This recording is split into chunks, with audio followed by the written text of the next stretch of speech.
then the children will as well. If you rubbish it, however much there might be opportunities available for jobs where education is important, if there isn't the emphasis on the education, then people will not take the opportunities. So I think by making use of these opportunities, by our parents sacrificing tremendously, and one has to think about the small wages that they earned, even when they were overseas, money always went to subsidize the children, to help the children to do well. With the result that we've got tremendous degree of occupational diversification, so that we have lots of doctors, lawyers. Now, of course, there were some in Goa before, but they were reserved to the elite classes. What we find now is that Goans of any background have managed to ascend to those positions of professionalism. White-collar jobs, skilled manual jobs. So this occupational diversification has been the result of this tremendous investment in education. The geographical diversification to all parts of the world has been to the mobilization of networks and to the development of opportunities. Now, the continuation of this international community is obviously through young people being born within it and through the kinship networks, the friendship networks, the institutional networks we maintain. But we must never forget where we come from. We must never forget the hard work our ancestors have put in to allow this transformation from a farming community into one that is now comprised a lot of people who are very well educated and in very good jobs. So, of course, let us continue to have a vibrant international community. Let us also remember our homeland and to remember Goa as the fountainhead of the international community. Thank you, dear born Goa.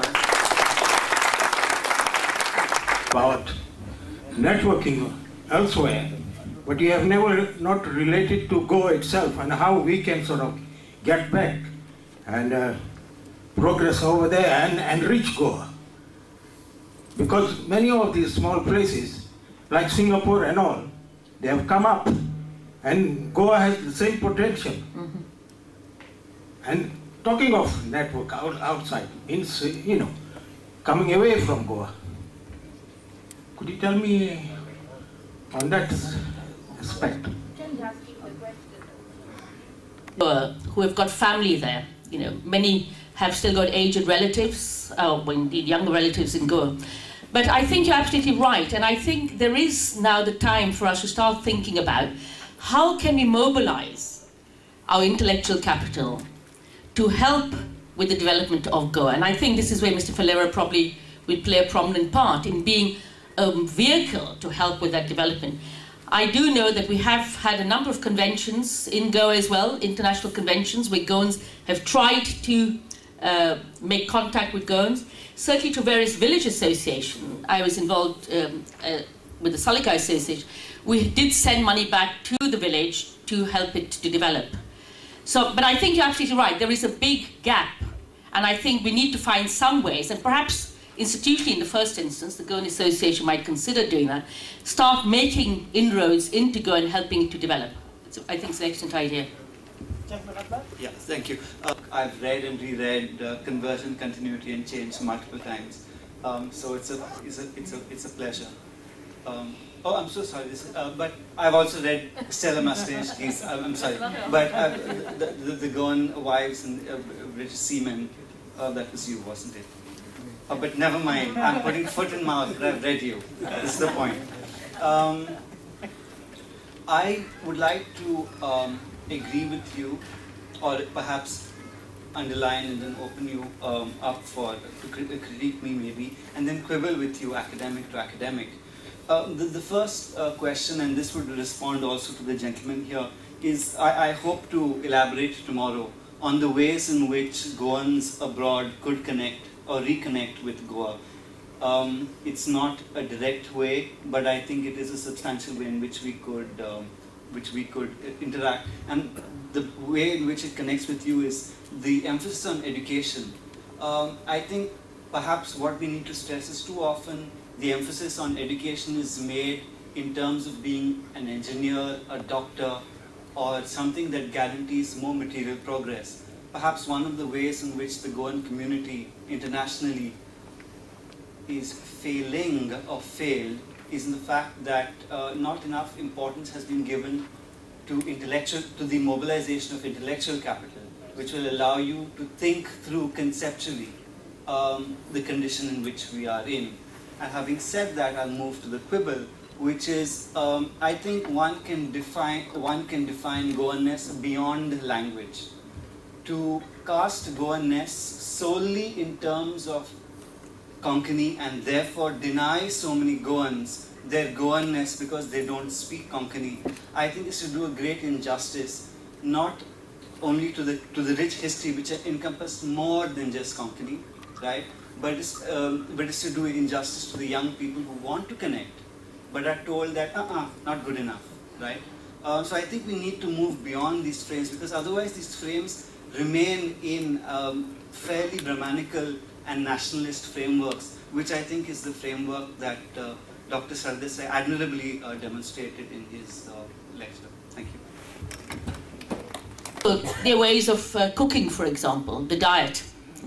There's ways of dress, there's ways of relating to each other, which is also a very important aspect. And different people relate in different ways, and the way Goans relate with each other is also an important aspect.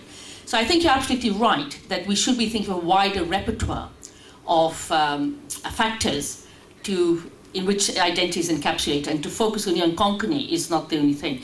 Of course, the loss of the language, particularly amongst those who migrated overseas, is a great loss. You know, it is a shame. I think we've tried in the Goan Association in London to have Konkani classes. They've tried in Toronto. I believe there have been trials elsewhere. They've not been sustained, unfortunately, because the young people, or lots of people say, well, we can't use it. But I think you also need to go back and see what happened to Konkani, not only in Goa, but also overseas, which led to its relegation to a very marginal position. But on your general point, that it is not the only aspect of identity, I totally agree with you. Everywhere. And this goes to a politician. They must be 100% honest, giving example. Then our children will like to go there. Go is a nice place. It don't take much time to be honest. Discipline and dignity of labor required. So all the associations in all the world must encourage and request a politician to teach our youth discipline and dignity of labor. Thank you.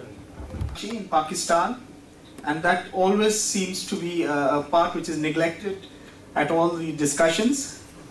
We were a small community of Goans in Karachi. I think it used to be about 30,000 people, now down to probably about 5,000. And as I grew up there, I mean, we had our Goan club, which was the Karachi Goan Association, which was founded by my grandfather. And I mean, we sort of remained in that part of the world. And the thing which I noticed is a lot of Goan people there were not very proud of being Goan. They thought that it was demeaning to say they were Goan.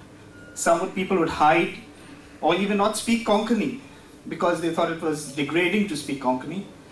My mother, who happened to be from Goa, she encouraged me like to sing Konkani, though I as a child could speak Konkani, but not anymore. But I used to sing and take part, and even in UK I took part in the GMS, which is the Goan Musical Society. But the thing is that as I see, a lot of Goan youngsters do not know the works of our Goans gone past. There have been a number of interesting and important people. I have a passion which is genealogy in the last 2 years, and I have come across so many people, high achievers, not only in the last 50 years, but for the last 300 plus years, which we are not even aware of. And I keep reading about them every now and then. Now the internet is such a good medium. And I'm actually very, very proud to say that I'm Goan. And even though I'm from Karachi, I still say I'm Goan first, and then I'm British or whatever. And I think we should instill in the youngsters the pride to be that we are Goans, and that we have a lot of admirable people, like we've got Dr. Sardesai, Dr. Teotonio. There are so many. We've got people who have had positions as chief executives in major corporations, which people don't know about, and they're Goans. We've got people in high office, in political offices. In Portugal, we've had a prime minister who was Goan. So we have a lot of Goans who have had high position. In the UK, we've got parliamentarians. In Kenya, in Mozambique, Brazil, I mean, everywhere you'll see there is some Goan represented in high office. So I think we should try and encourage in our youngsters. Could I ask you to come to a question, please? Yeah. So I think that there should be some way of encouraging our Goans to think. So what is the suggestion, like what to, you know? It's not a question actually, it's just I would like to know from the two historians prior to the liberation, we had some great Goans, and particularly a guy called Abed da Faria, whose statue is in Panjim, who was a hypnotist and who played a big role in the freedom movement in France. Could you comment on that, please? Affiliation with the church before, and his association with women not necessarily reputable, and so on. And these things have come out, and they have been in fact made available by some Goan writers, particularly writing in Portuguese. This is about all I can say, but I personally hold him in very high regard as one of the initial hypnotists, and his statue, very rightly in a very prominent position in Panjim, reminds us of the great work the man did. He was also the first guy. Yes. Thank you. Of Abel Faria is done by a first Portuguese Nobel Prize winner, Agnes Muniz. And he has a study which I think should be more read. But more recently there have been also more works published on the Pinto revolt, where also there is connection with Abel Faria. And this Pinto revolt, one of the good books, was done in Portuguese, was for a long time in Portuguese. And while I was still in the Xavier Center, we got it first translated into English. And I have a long 17-page introduction to that volume. And if you have not read it, I would suggest that you read, and you might get more insights into it. Thank you. I'll call on... Obviously, a lot of Goans did go to work in Karachi and elsewhere in India. So I'm sorry if I missed that out when I was in my presentation. But I think you have to recognize that at a certain period of time, in British India in particular, it was problematic to say you're a Goan because you weren't able to capitalize on various jobs. If you look at a number of people who converted their names from Fernandez to Fendrix or the various other examples, so that they could get jobs, part of which were reserved for Anglo-Indians.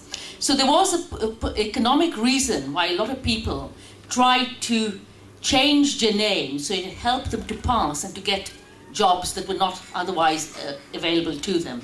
However, that was at a certain period in time. That doesn't mean to say that we can't have pride in being a Goan. And of course, you're right.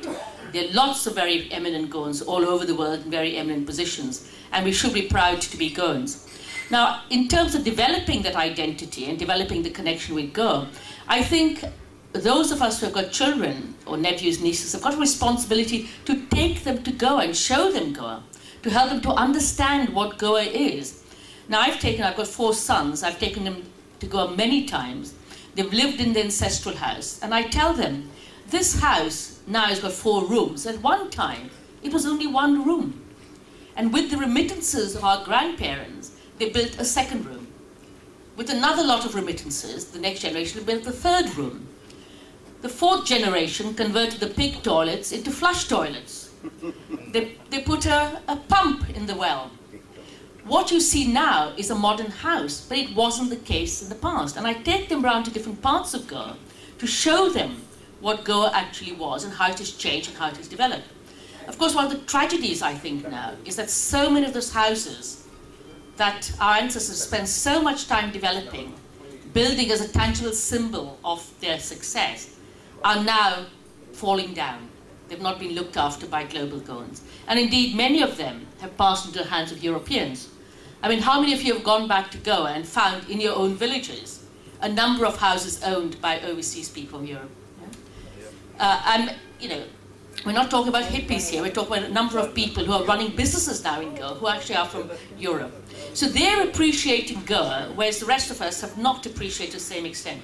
So I think the pride in Goa comes not only from maintaining the links and the connections with Goan communities overseas, but also with maintaining the links with our homeland and taking our children back and ourselves back and replenishing our knowledge of the motherland. Thank you, Charlotte. That's the end of this session. I must say, when I arrived here this morning, I actually rushed here being very proud to being a Goan. After those sessions, I'm a lot more educated, a lot more knowledgeable, and certainly a lot more proud to be a Goan. Hero has been kind enough to arrange for our tickets. I wish so.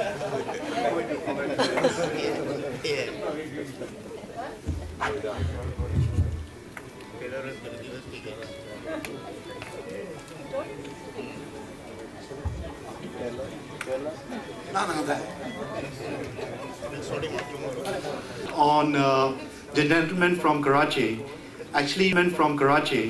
actually when we were doing our GOA UK convention website, we had approached a lot of associations all throughout the world to come back with their messages.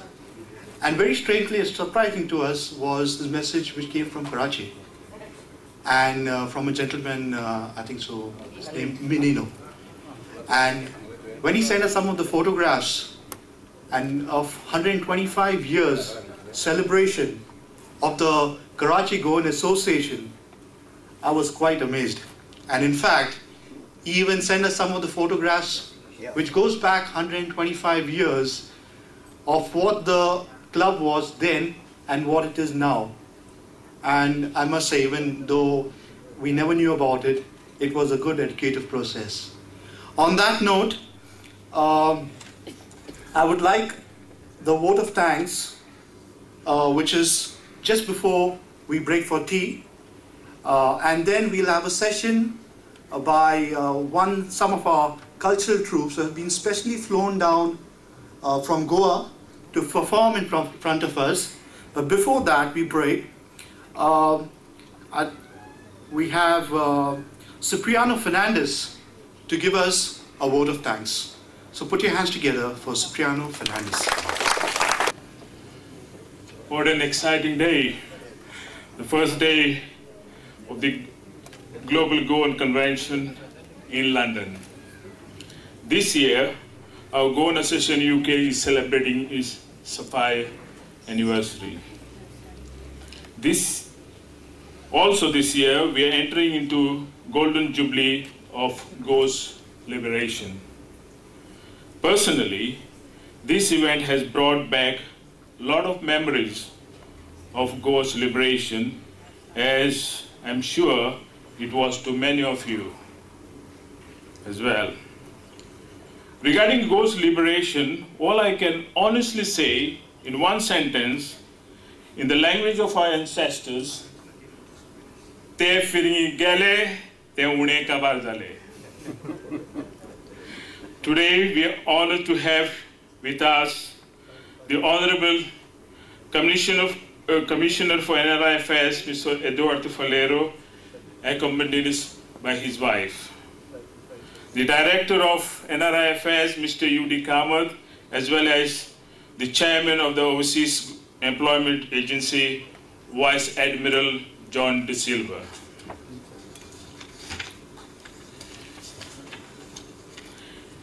It was great to hear from Mr. Falero, re-emphasizing the need to maintain good relations between Goa Association UK and NRI office in Goa, and as well as Indian High Commission UK. Our sincere thanks to the Honorable Commissioner to his informative speech this morning and for chairing the presentation session. We are also honored to have with us today Minister for Consular Affairs, Mr. Amitabh Mathur, as well as the Attaché Coordinate Wing, Mr. S.K. Dani from the Indian High Commission, UK. Our sincere thanks to them. We are privileged to have had here Honorable Valerie Vaz, Member of Parliament for Walsall South, during the Parliament break to grace this convention. We express our deep sense of gratitude to Valerie Vaz, MP, for her meticulous speech. We're delighted to have with us here today our cheerful Ravi Martins, member of Watford Borough Council. In addition, we are fortunate to have here with us Mr. Arjun Vikaria, President of Hindu Forum Britain. Thank you, Arjun Bhai, for advising us the need for more Goenkas to speak the language of our ancestor Konkani. Just as you try to speak in our language, so I will try to speak in Gujarati back to you. Arjun Bhai no khub abar.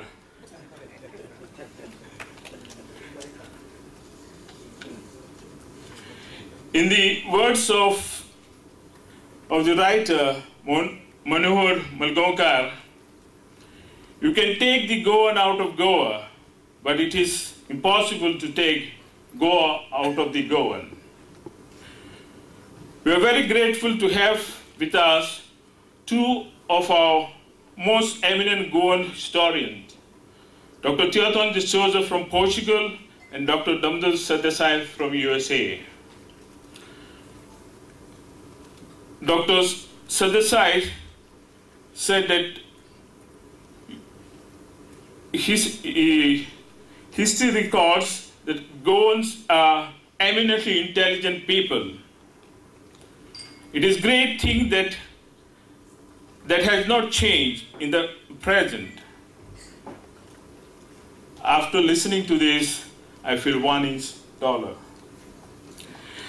Our thanks to Dr. Sadesai, Professor Emeritus, Department of History, California University, for flying all the way from Los Angeles to deliver his thoughtful speech that has brought back memories of our ancestors, Goa's liberation, and post-liberation.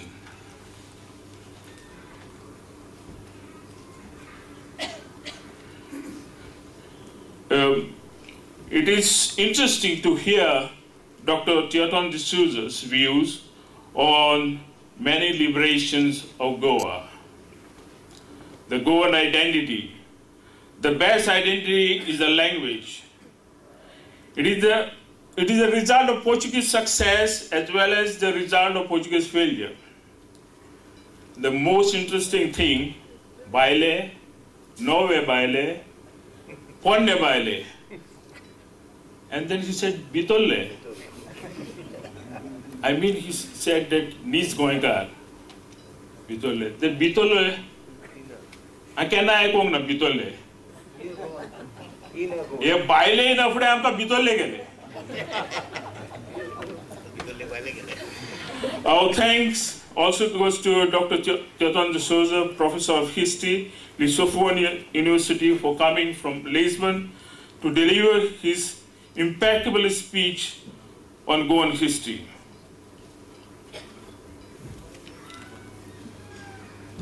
Dr. Stella Mascarenhas learned Konkani.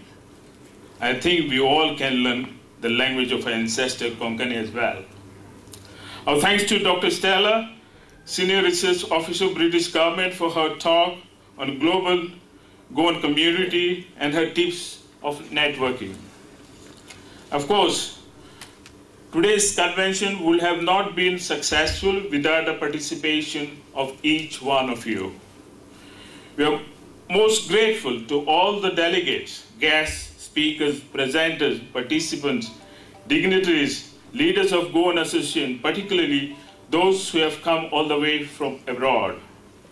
Our sincere appreciation and thanks to all our facilitators and helpers, including Mr. Francisco Martins from Goa.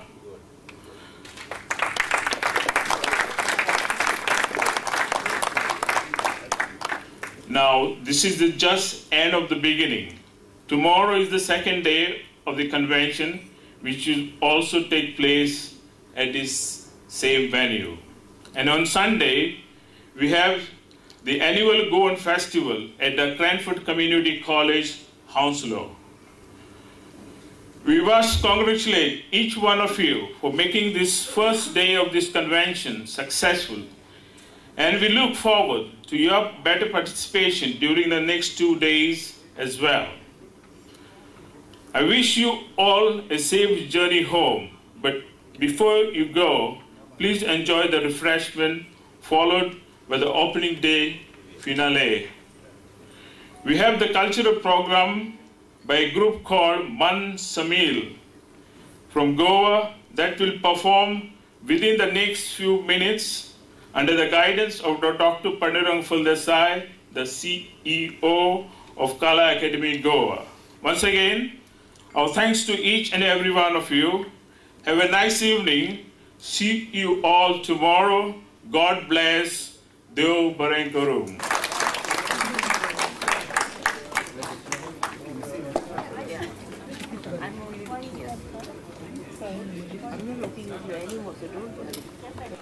वो पंगड घेवन हांगा आयल्यात. गोंयची कला आनी संस्कृताय तुमच्या मुखार थोडेशे ग्लिम्सेस दवरपा खातीर आमचे भोवमानेस्त कमिशनर भोवमानेस्त श्री एदुआर्द बाब फालेर हांच्या बरेपणाक लागून ह्या सगळ्या कलाकारांक हांगा येवपाची आमकां संद मेळ्ळ्या. त्या खातीर तांकां हांव सगळ्यांत पयलीं देव बरें करूं म्हणटा.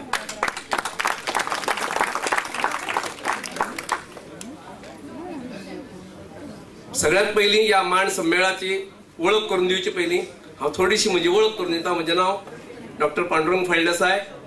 हांव गोवा कला अकॅडमीचो चीफ एक्झिक्युटीव ऑफिसर. खूब वर्सां ह्या अशा पद्दतीच्या कलेच्या वाठारांत कलेच्या मळार वावरतां आनी वेगवेगळे गोंयचे जे डान्सीस आसात फोक फॉर्म्स आसात ते सगळे कडेन दाखोवपाचो यत्न करता. आनी त्या हातूंतल्यान ही गोंयची कला सांबाळून उरची म्हणून आमचो यत्न आसा. कला अकादमीचें एक काम म्हणून हें आमी काम करतात. आज तुमचे मुखार हे सगळे जे आयल्यात ते वेगवेगळ्या आपापल्या फिल्डांत काम करतात. आमचो लिडर जो आसा ह्या ग्रुपाचो तो आसा Mahendra Phaldesai. By profession he is teacher. He is the national award winner. He has got the award from राष्ट्रपती of President of India because of his continued service in the educational field. आणि ताका बरो teacher म्हणून जशें हें मेळ्ळां तशेंच वेगवेगळ्या देशांनी वचून ताणें आपले हे कलेचे कार्यक्रम केल्यात आनी ताका लागून व्हडल्या very prestigious festival like festival of India in USSR. ही all of them they were there for 2.5 months performing everywhere. So अशा पद्धतीचे कलाकार म्हणून तांचे हे मुखेल. त्याच बरोबर बऱ्यापैकी घुमट वाजोवपी आता तुम्ही पळयतले घुमट शामेळ ढोल तासो कासाळे झान आणि हार्मोनियम ही सगळी वाद्यां घेऊन आमी आयल्यात. आमच्या कडेन खुबशे डान्स आसात पूण हांगा ही थोडीशी हायट जी आसा हायट आमकां आनी चड जाय आशिल्ली. ताका लागून हे इतले सगळे आसून सुद्दां आमच्यांनी परफॉर्म करपाक जावचें ना. म्हणजे जेन्ना हॉलांत आमी वतले त्या परवा on the 24th we will be able to show you the entire group performance. Now today only we are performing only 2 items, 2 dances and some music, so that you will be having idea what exactly how a rich heritage Goa has got. So आमच्या ताजे बरोबर हांगा दुसरे वाजोवपी आसात ते आमचे Anant Sutar. Anant Sutar he is a music instructor. He is working for Bal Bhavan and he is also a very good harmonium player, tabla player, and also he is singer in government office, but he is also an artist. So he has come over here as he is a dancer. Shashikant Gavkar, by profession he is teacher, but he is a farmer by profession, but he is come here as dancer. Like Sharada, that is Saraswati, or Lakshmi, all these formations are presented here, but due to certain limitations, we have to perform within given situation. So we start our program with the lamp dance. But before that, I would introduce you the most important. We can say this is also a part of Goan identity. This is Ghumad. This is Ghumad, a percussion instrument, very, very ancient percussion instrument. It is a earthen pot with two openings. One is covered with wild lizard skin and another opening is open. So this is controlled, the sound is controlled with one hand, and the other, this is by strucking here, the sound is made. So now, how best way it can be played, we will see.